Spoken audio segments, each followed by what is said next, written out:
moving on with this build. Off camera I have machined up, which was just basic turning, the top piece, which will end up being a top piece with the matching dovetail. It's not quite, it's too long at the moment obviously, but let's talk about the dovetail. I jumped on the YouTube and I watched a heap of videos on guys machining dovetails, and I come across Pragmatic Lee, which I've known of for ages. He was showing a method using the pins. Now, I watched that video probably 4 times, and I watched a heap of other videos, and for some reason I just can't get things to work.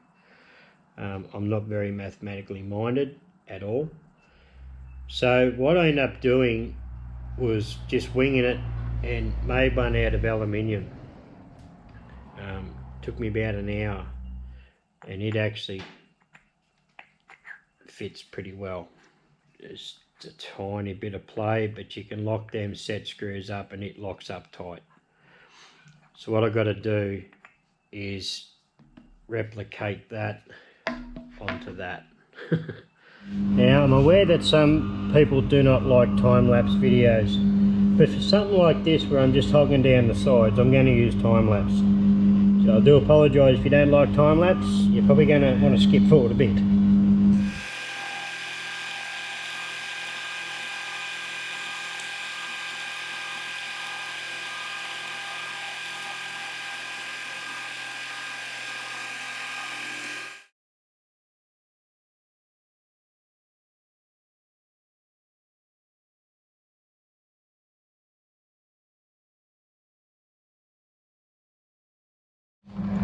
That side went pretty good. Bring this side to the same now, and I've left about 0.3 or 0.4 to come off this edge as well. So I'll do the same on that side, take the measurement, and then I can get it exactly right.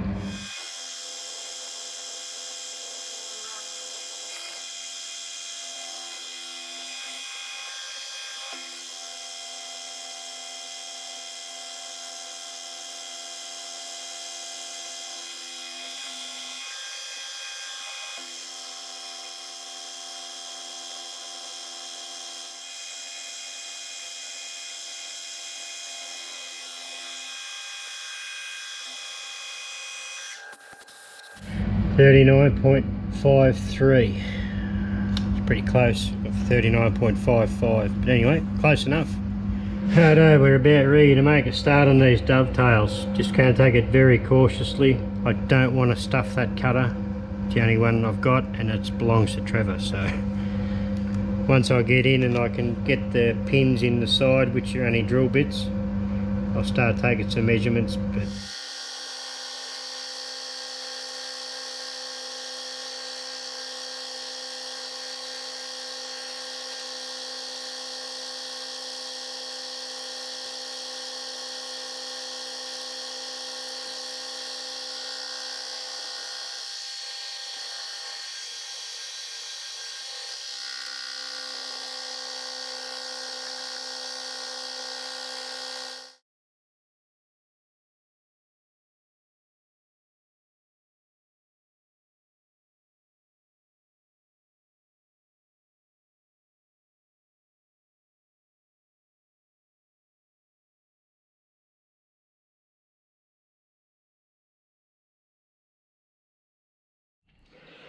okay, I've got a couple of 1/4 inch drills.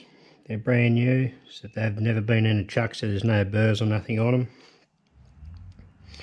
We have got 49.23. Get 1.57 to come off each side now.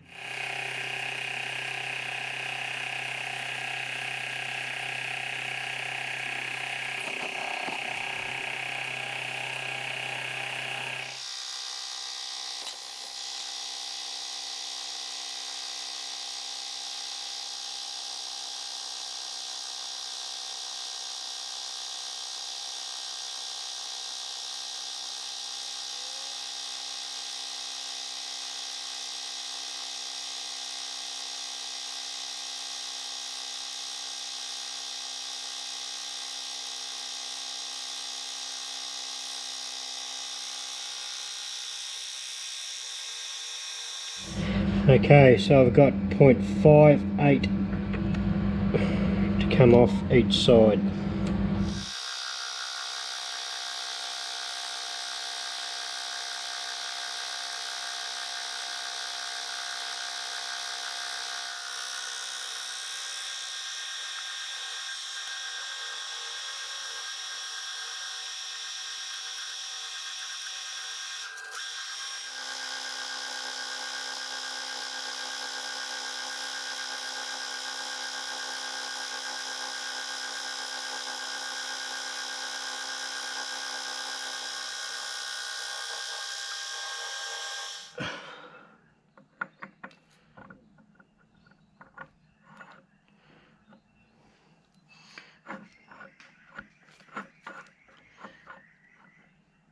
Slightly, ever so slight fraction of movement, but you can hear it, but you can hardly really feel it. I just lock these set screws up.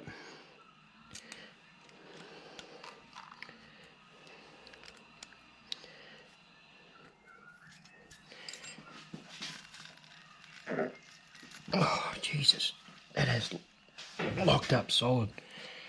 That's good. That's what we wanted. That's a success. As you know, I'm not mathematically minded. Hence why I probably went through so many logbooks when I was driving trucks. I lost a lot. A lot fell out the window. If you know, you know. That's a success. That's a real big win. Rightio, we are obviously set up in the lathe. I have nipped them set screws up on that gib. It is dead solid. I just want to skim this outside, which will remove these burrs here and bring it all into line. I am going to put a centre mark in here as well. I will put a bit of tailstock support.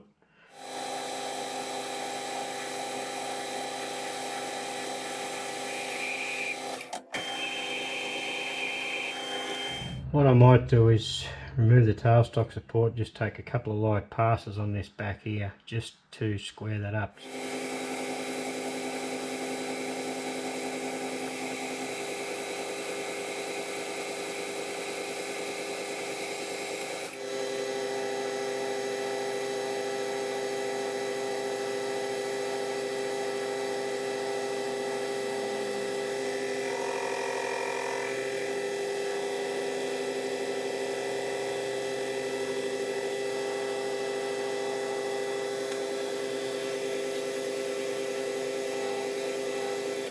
I've got this to length, chamfered this top edge, and I have had enough for the day. It's time to clean up and head inside. You'll have to excuse the background noise. It's that time of year again, we need a bit of heating in the workshop here, so I've fired up the diesel heater just to give it a run. It hasn't been going since last winter. What I've done here is I've picked up on the centre of this bore. I've got to open up the front side of this piece here, if you can get what I mean, where the dial runs. I'm thinking about 4mm deep I'll go, just so I can recess the dial back in there. I'll send it, see what happens.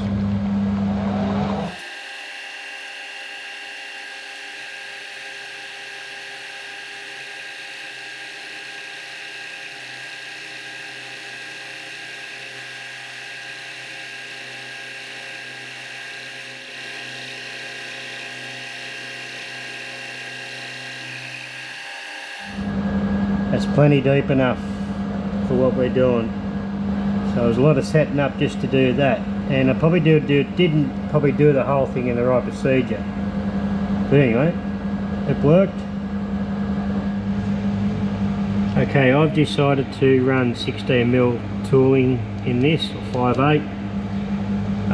Worked out where I want to be, and I'm going to drill and ream a 5/8 hole.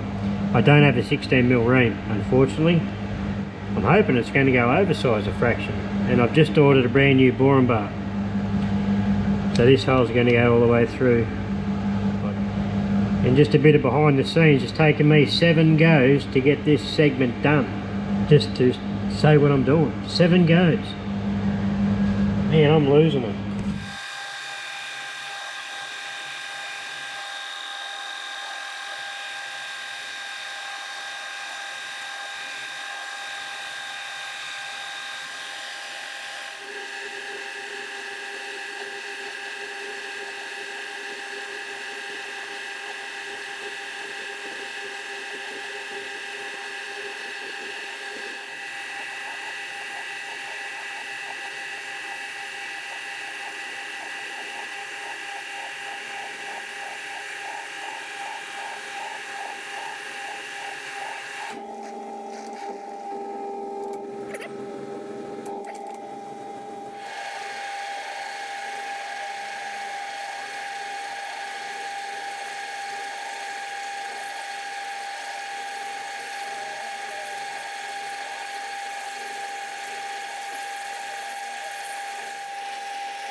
This is a 16mm bar, that's a 5/8 hole. I was hoping it was going to go oversize a fraction, so it looks like I'm going to have to try and source a 16mm reamer pretty promptly. And I don't have a boring bar long enough to go in the 2-inch boring head now, because I cut that boring bar down to put in the into the new boring bar I made.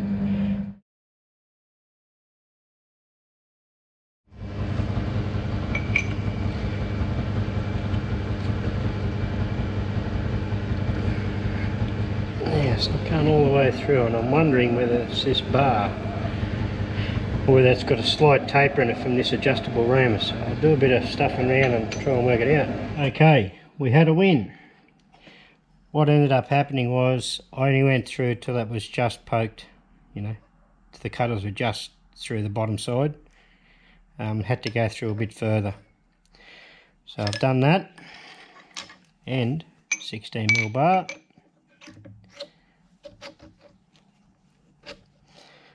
There is no play in whatsoever in that bar. But this leads me to another problem. When I go to do the holes in this side, I'm going to have to try and get my hands on a normal 16mm ream, because obviously this one ain't going to work going into a blind hole. I'm just happy this one here is done, the long one. But I'm going to do a bit of searching, a bit of asking around town, and see if I can borrow a 16mm ream. If that fails, I'm just going to have to buy one and wait for it to turn up, which I'm not overly keen on. I'd like to have it and get this over and done with.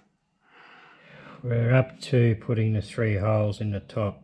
The last boring head I made only got 2. This one's going to have the 3 16mm holes, and I think I've come up with a way to go 16mm since I haven't got a reamer. It's not going to be 100% accurate, but I'm going to send this drill down about 28mm deep.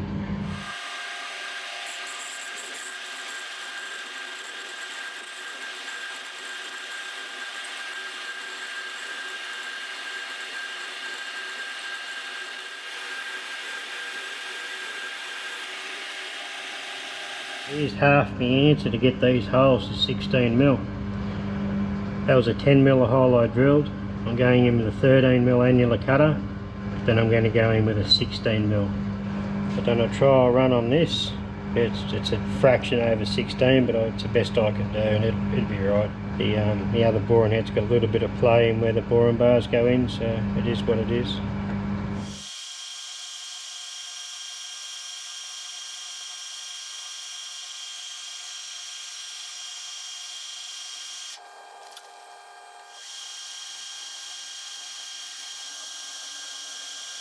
Yeah, well, try me luck with this 16 and hopefully it doesn't go stupid.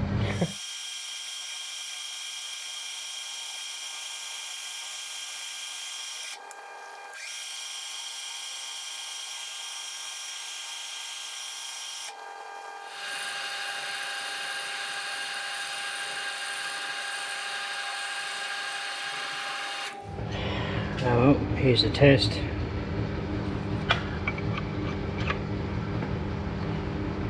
A little bit of play, about the same as what it is on my 2-inch one actually, but it registers in the bottom. That'll do me. I've just got to work out where I'm going to put the next two now.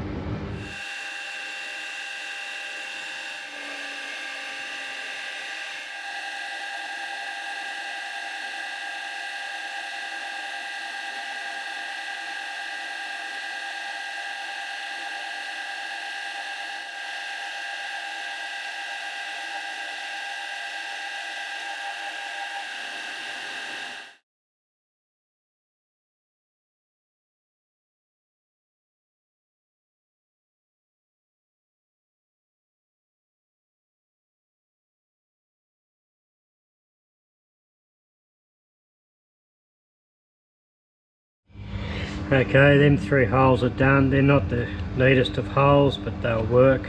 This countersink has seen better days, but we'll see how we go with it. It's got a bit of run out in it, but hopefully we can get a nice chamfer on it.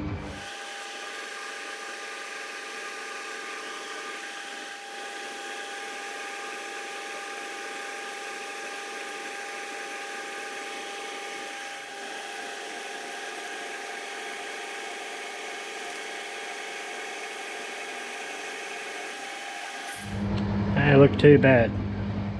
Okay, you'll have to excuse the heater again because it's flaming cold. I've thought about this long and hard, the best way to approach taking these sides off.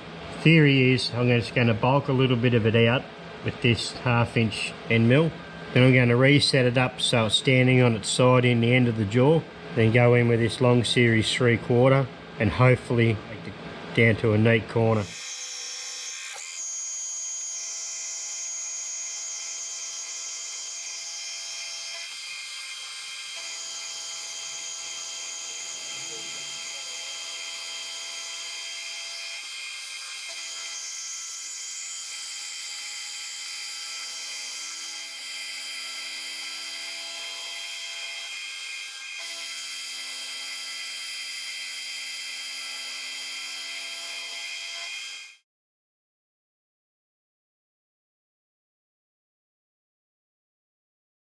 Righto, so here's setup number 921. Just got a little stub on the end here, just pushing up against the face here, just so it can't move back. Got an adjustable, that wedge parallel I made, in the other side of the jaws here. So my idea now is just to feed down, keep working my way in and back.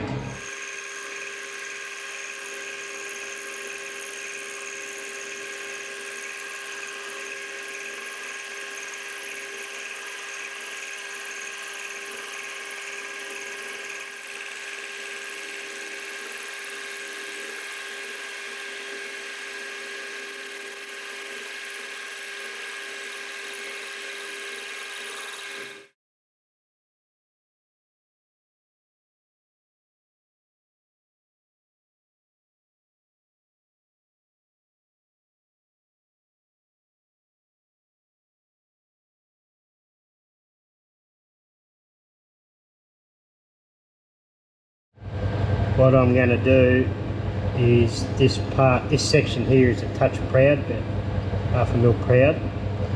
So I'll lay this on its flat again once I've done the other side and match that up with an end mill. Just side mill that. Hopefully I can get that to blend in. It's not as nice as I want, so I might have a date with some emery, I think. Try and clean that up. Anyway, it is what it is.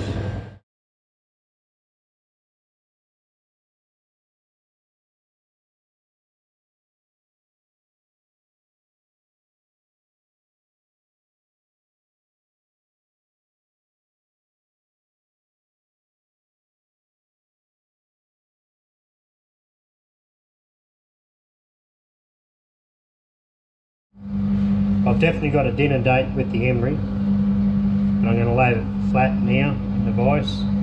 It'll still retain the centre line on the DRO, and I'm going to feather these edges back in and blend them into this radius.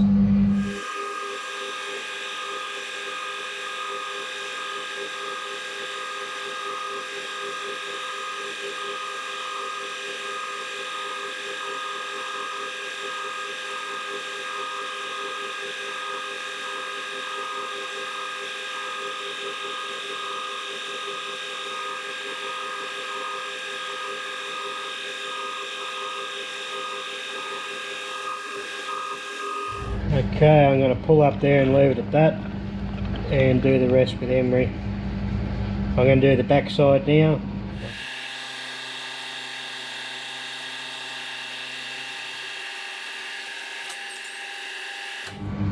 This is going to be a wet day job, rubbing this back and blending this radius in. What my goal is now is to get the 3 set screws in here, 17.5mm in from this face, and these are 24mm centres. Just counterbore these and go in and drill and tap for, I think they're going M6 to keep them all uniformed. So there's only one Allen key to do the lot. That's the plan.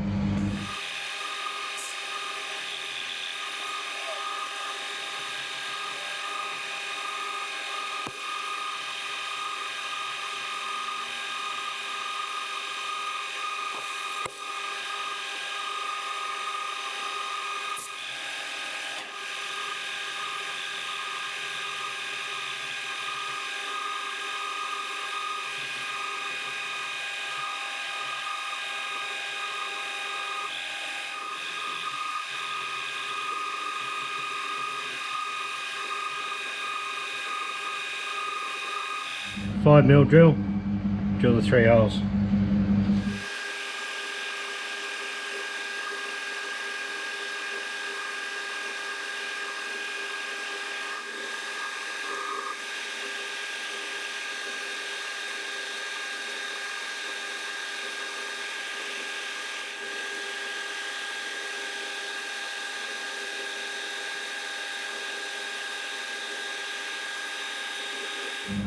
That's them 3 drilled. I'll tap them now off camera. 3 holes are tapped. I have forgotten, but I've got to put a little slot in here for the drive mechanism to drive this backwards and forwards. So this is a 5mm cutter. It's the smallest I've got, so I'm just going to have to run with it. This slot's got to be 4mm. I was going to do with a Woodruff cutter, but it's not going to be big enough, so it doesn't matter if it's a rectangle slot.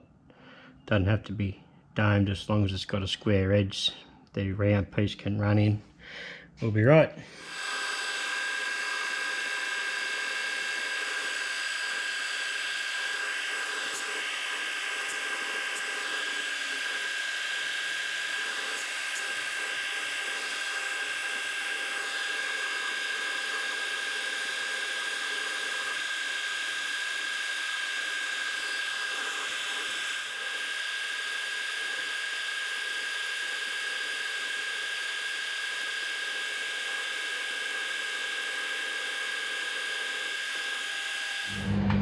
That went well, 4.5mm deep.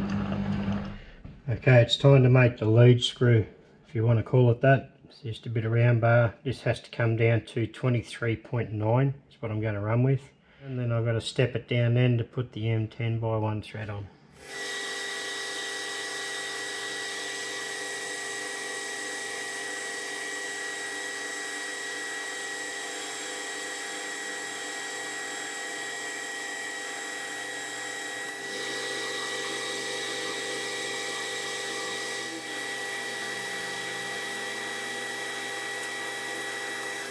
Should be close to the mark there. 23.9. How's that? Okay, that has to go down to 10mm for the 10x1 thread.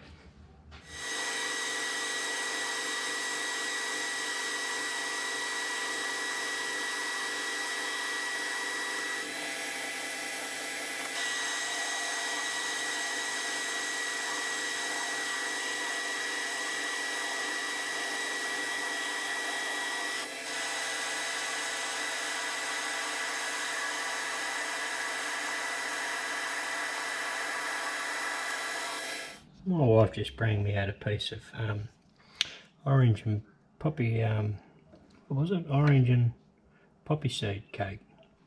Quite good. Homemade. As good as ready to start doing this thread. I've done a scratch pass. I think I'll get everything set right, so just wing it.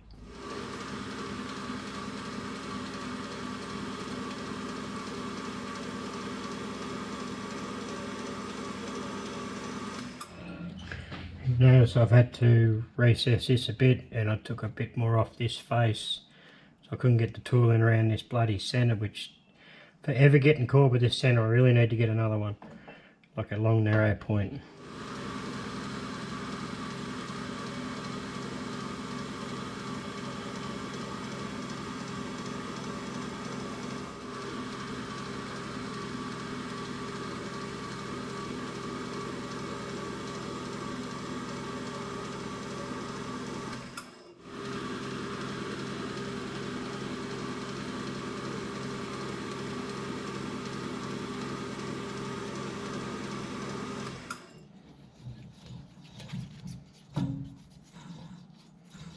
That's it. I just filmed that whole segment, and when I just changed the battery in this camera and it was sitting on portrait or whatever, the wrong direction. What a dick. What I just done then was opened this gap up a fraction more for this to sit in. Got a little bit of clearance each side of that, which is good. Probably a fraction much, but so what I got to do now is work out my length that I need, part it off, drill and tap it for a socket head cap screw, and then I'm going to Loctite the brass dial over that. I could make it a steel dial, I guess.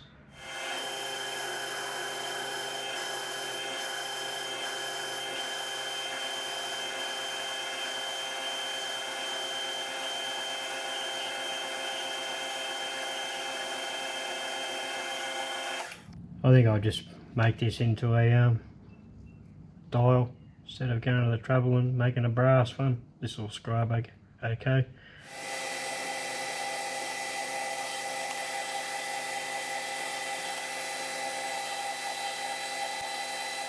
Okay, we're ready to put some lines on this dial. Set the rotary table up for 50 divisions, which will give me 0.2 or 0.82 advance on each division of the boring head. I'm probably going to put you guys on a time lapse when I do this. It's going to take a while, and I want to try and get this smashed out and the video finished editing and up today.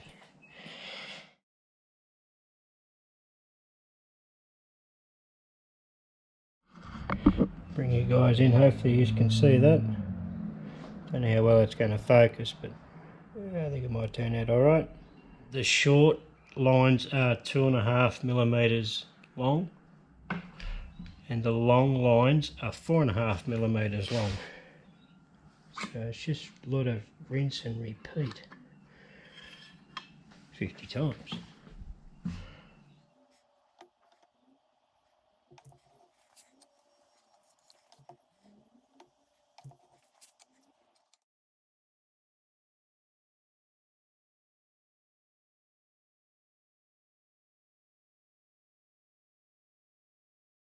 I'm back to the start.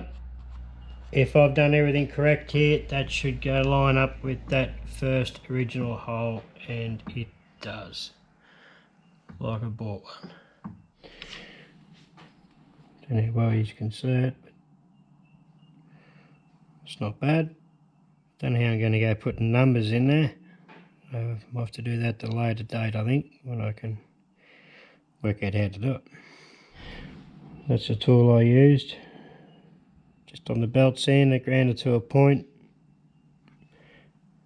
The tip is a bit knackered because I did drop it and it went down in there. Okay, I thought I was finished, but I've still got to put the indication mark here on the front of this one, on the slide.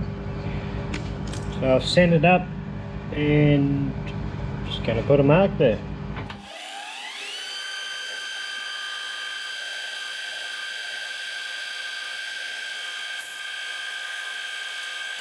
That's it. That's all it's going to get.